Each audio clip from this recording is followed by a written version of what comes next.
Hey guys, making another video, and this is going to be a review on the manga omnibus Tomie. So, if you've seen my previous videos, I did say that I was going to read it. I kind of got sidetracked on a couple of different things that came up in my life, and now I had the chance to read it, and I wanted to give you guys my review and my thoughts on this series. Now, I know there's lots of reviews already on this series. If you're looking for more reviews, you can find them on YouTube or anywhere online under the name of Tomie or Museum of Terror. Museum of Terror Volume 1 and 2 is Tomie, the full omnibus. So, this is a book that it does have some graphical images and some nudity, so that is something to look out for.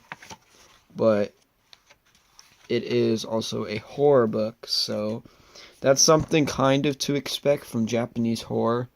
Japanese horror, while nudity isn't always there, there are almost always grotesque or vulgar kind of images,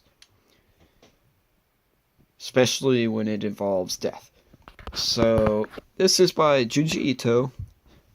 He's made a lot of different books, and this is the omnibus version that they made. An omnibus version that I also showed you guys, the Uzumaki Spiral, and also the Gaio book as well.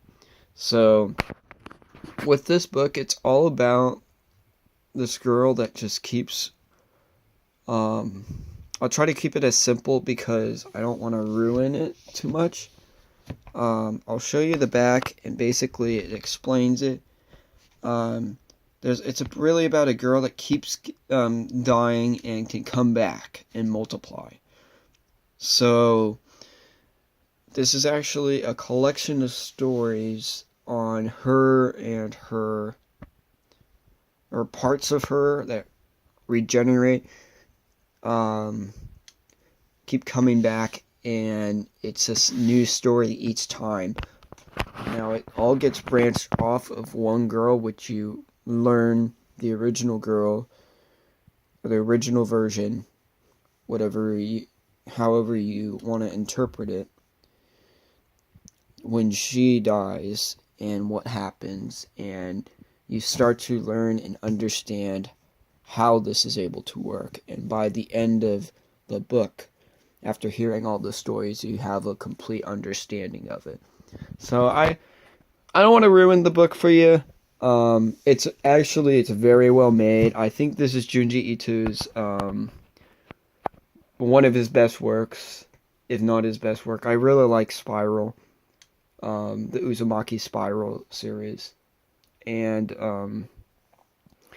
I thought that Uzumaki might be a little bit better than this, but this is pretty darn close. And the stories on these, I mean, you can read it a little bit at a time, and it works well because it's just a lot of collection of short stories that, while it helps explain the big picture, what the whole book is all about, you can also read it little by little, and you won't really forget or lose anything out by doing that. It's quite a big omnibus. It's over 700 pages. It's almost 800, not quite. And the artwork, like I said, is pretty good. So I mean, this is definitely something I would recommend reading. If you love horror, if you love Junji Ito stories, if you like the idea of somebody coming back, so if you're into like zombies or things like that, this is a great story for you, and it also is great for horror. I got this under the impression of it being because I was told a lot of times that it was a great book on the shoot, what genre would I call it? Terror, I would guess. So with the mangas that I've read before, Presence, Gaio, Reptilia, Devilman, those are considered kind of like terror or horrific, traumatizing mangas. This can be kind of traumatizing and I kind of get it because of the fact that she comes back but to me, she's never really that. She could have been more of a threat in the book than she was. And it's like it gets you all pumped up. And then that's the end of the book. The stories, I think, are a little bit too short on some of them. But it's great. It's actually a really quick read. It did not take me very long to get through this. And I really recommend reading it. So I hope you guys like this review. I'm going to post this on my on this channel. I'm not sure if I might post it on my other channel as well. But just wanted to make this quick review, and hope you guys like it. Bye. Let me know also what you guys think about this series if you've read it.